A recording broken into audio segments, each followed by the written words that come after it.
Hi, welcome back to Pixel Compass. എല്ലാവർക്കും പുതിയൊരു വീഡിയോയിലേക്ക് സ്വാഗതം. അപ്പോൾ ഇന്നത്തെ നമ്മുടെ വീഡിയോ എന്ന് പറയുന്നത് UPI Lite പറ്റിയാണ്. എന്താണ് UPI Lite? UPI എന്താണെന്ന് എല്ലാവർക്കും അറിയാം. നമ്മൾ ഗൂഗിൾ പേ, ഫോൺ പേ ഒക്കെ ഉപയോഗിക്കുന്നവരാണ്.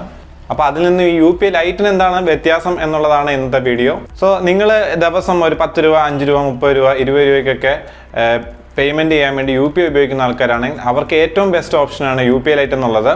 പിന്നെ നമ്മൾ ഫേസ് ചെയ്യുന്ന വേറൊരു ഇഷ്യൂ ആണ്, അതായത് നമ്മുടെ ബാങ്ക് ട്രാൻസാക്ഷൻ ഹിസ്റ്ററി. ഈ UPIs കൂടുതൽ ഉപയോഗിക്കുമ്പോൾ 10 രൂപയ്ക്ക് 5 രൂപയ്ക്കും ഒക്കെ ട്രാൻസാക്ഷൻ ഹിസ്റ്ററി നമ്മുടെ ബാങ്കിൻ്റെ ബുക്കിൽ വരും, അല്ലെങ്കിൽ ബാങ്കിൻ്റെ ട്രാൻസാക്ഷൻ ഡീറ്റെയിൽസിൽ വരും. ഇതൊക്കെ നമുക്ക് UPI Lite ഉപയോഗിച്ചിട്ട് കുറയ്ക്കാൻ പറ്റും. അപ്പോൾ അതെങ്ങനെയാണെന്ന് നമുക്ക് നോക്കാം. അപ്പോൾ വീഡിയോ ആദ്യം തൊട്ട് അവസാനം വരെ കാണുക. ഇല്ലെങ്കിൽ നമുക്ക് ഇടയ്ക്ക് ചെറുതായിട്ടുള്ള ഡൗട്ടുകൾ വരും ഇത് ഫുള്ള് കണ്ടില്ലെങ്കിൽ. അപ്പോൾ വീഡിയോ ആദ്യം തൊട്ട് അവസാനം വരെ കാണുക. അപ്പോൾ നമുക്ക് നേരെ വീഡിയോയിലേക്ക് പോകാം. അപ്പോൾ എന്താണ് നമ്മുടെ നോർമൽ UPIയും UPI Liteയും തമ്മിലുള്ള വ്യത്യാസം എന്ന് നമുക്ക് നോക്കാം. ഇപ്പം നോർമൽ UPI വെച്ചിട്ട് നമ്മൾ ഒരാൾക്കൊരു 20 രൂപ അയക്കണമെങ്കിൽ നമ്മുടെ UPI ആപ്ലിക്കേഷനിൽ ഗൂഗിൾ പേയിലോ ഫോൺ പേയിലോ ഒക്കെ ഇട്ട് 20 രൂപ നമ്മൾ ടൈപ്പ് ചെയ്യുക, ആർക്കാണോ അയക്കേണ്ടതെന്ന് വെച്ചാൽ അയാൾക്ക്. ഇതിന് ശേഷം നമ്മൾ UPI പിൻ എൻ്റർ ചെയ്യാൻ പറയും. അപ്പോൾ UPI പിൻ എൻ്റർ ചെയ്ത് കഴിയുമ്പോൾ നമ്മുടെ ബാങ്കിലേക്ക് റിക്വസ്റ്റ് പോകും, ഇന്നയാൾക്ക് ഇത്ര രൂപ കൊടുക്കണം എന്നുള്ളത്. അപ്പോൾ ആ പൈസ അയാൾക്ക് ട്രാൻസ്ഫർ ആവും. ഇതാണ് നമ്മൾ നോർമൽ UPI വർക്ക് ചെയ്യുന്നത്. ഇതേ 20 രൂപ ഒരു UPI Lite വഴിയാണ് അയക്കുന്നതെങ്കിൽ നമ്മുടെ UPI Liteൻ്റെ വാളറ്റിൽ നിന്നും ആ 20 രൂപ ഡയറക്റ്റ്ലി ആ പേഴ്സണ് ട്രാൻസ്ഫർ ആവുകയാണ്, അല്ലെങ്കിൽ ആ പേഴ്സൻ്റെ ബാങ്കിലേക്ക് ട്രാൻസ്ഫർ ആവുകയാണ്. അത് നമ്മുടെ ബാങ്കിൽ പോയി റിക്വസ്റ്റ് കൊടുക്കണോ അങ്ങനത്തെ കാര്യങ്ങളോ ഒന്നും അവിടെ നടക്കുന്നില്ല. സോ ഈസിയാണ്, ക്വിക്കാണ്. നമ്മളെല്ലാവരും യൂസ് ചെയ്യുന്ന ഗൂഗിൾ പേയിൽ UPI Lite എനേബിൾ ആയിട്ടുണ്ട്. അതെങ്ങനെ ചെയ്യാമെന്നുള്ളത് നമുക്ക് നോക്കാം. ഗൂഗിൾ പേ ഓപ്പൺ ആയതിനു ശേഷം അതിൻ്റെ ടോപ്പ് റൈറ്റ് സൈഡിലുള്ള നമ്മുടെ പ്രൊഫൈൽ എടുക്കുക. പ്രൊഫൈലിൽ നിന്ന് നമ്മുടെ ബാങ്ക് അക്കൗണ്ട്സ് എന്നുള്ള ഓപ്ഷൻ എടുക്കുക.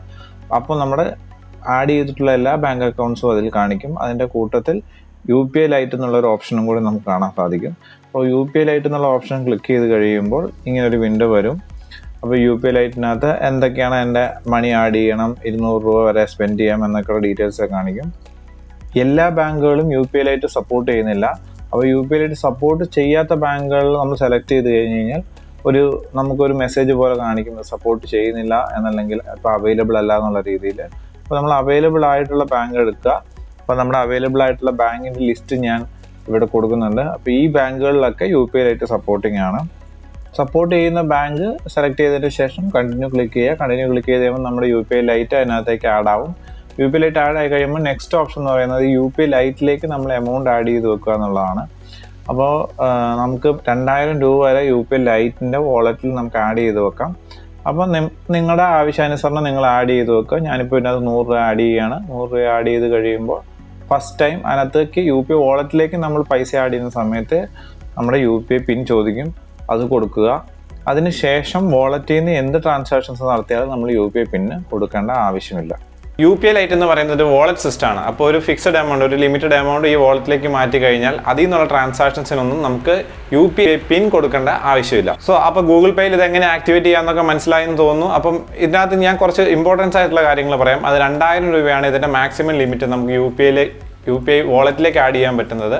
മാക്സിമം ട്രാൻസാക്ഷൻ ലിമിറ്റ് 200 റുപ്പീസാണ്. 200 റുപ്പീസിന് അണ്ടറിൽ വരുന്ന എത്ര ട്രാൻസാക്ഷൻസ് വേണമെങ്കിലും ചെയ്യാം. ഇതൊന്നും നമ്മളെ ബാങ്ക് സ്റ്റേറ്റ്മെൻറ്റിൽ വരില്ല. ബാങ്ക് സ്റ്റേറ്റ്മെൻറ്റിൽ വരുന്ന ആകെ കാര്യം എന്ന് പറയുന്നത് 2000 രൂപ UPI വാളറ്റിലേക്ക് ട്രാൻസ്ഫർ ചെയ്തെന്നുള്ള ഒറ്റ സ്റ്റേറ്റ്മെൻറ്റേ വരുള്ളൂ. പക്ഷേ ഈ ട്രാൻസാക്ഷൻസ് ഒക്കെ നമ്മൾ ഉപയോഗിക്കുന്ന ആപ്പിൽ അവൈലബിൾ ആയിരിക്കും. അതേപോലെ തന്നെ നമുക്ക് ഇതിനകത്ത് വേറൊരു ബെനിഫിറ്റാണ്, നമുക്ക് അധികം ചിലവർക്ക് അല്ലെങ്കിൽ കുറച്ച് പേർക്കെങ്കിലും ഇഷ്ടമല്ല. അതായത് 5 രൂപയുടെ 10 രൂപയുടെ ട്രാൻസാക്ഷൻ ചെയ്താലും ഈ 2 SMS, UPIയുടെ SMS-ഉം അതേപോലെ ബാങ്കിൻ്റെ SMS-ഉം വരും. 3 മന്ത് കൂടുമ്പോൾ അതിൻ്റെ ബാങ്കിങ് ചാർജസും നമ്മളെ പിടിക്കും. അപ്പോൾ ഈ SMS-ൻ്റെ എണ്ണവും നമുക്ക് ഇതിൽ നിന്ന് കുറയ്ക്കാൻ പറ്റും. ഈ UPI Lite ഏറ്റവും കൂടുതൽ യൂസ്ഫുൾ ആവുന്നത് ഈ നെറ്റിൻ്റെ സ്പീഡ് കുറവുള്ള സ്ഥലങ്ങളിലാണ്. അപ്പം നമ്മൾ റിക്വസ്റ്റ് കൊടുക്കുമ്പം UPI ഓതൻറ്റിക്കേഷൻ്റെ വിൻഡോ വരുന്നതിൻ്റെ ഒരു താമസമൊക്കെ നമുക്ക് ഇതിനകത്ത് ഒഴിവായി കിട്ടും. അപ്പം ഇത് എല്ലാവർക്കും യൂസ്ഫുൾ ആവുമെന്ന് തോന്നുന്നു. അറിയില്ലാത്തവർക്ക് ഷെയർ ചെയ്ത് കൊടുക്കുക. വീഡിയോ ഇഷ്ടപ്പെട്ടിട്ടുണ്ടെങ്കിൽ ലൈക്ക് ചെയ്യുക. അപ്പം മറ്റൊരു ഇൻഫോർമേറ്റീവ് വീഡിയോയുമായി കാണുമ്പോഴേക്കും ബൈ.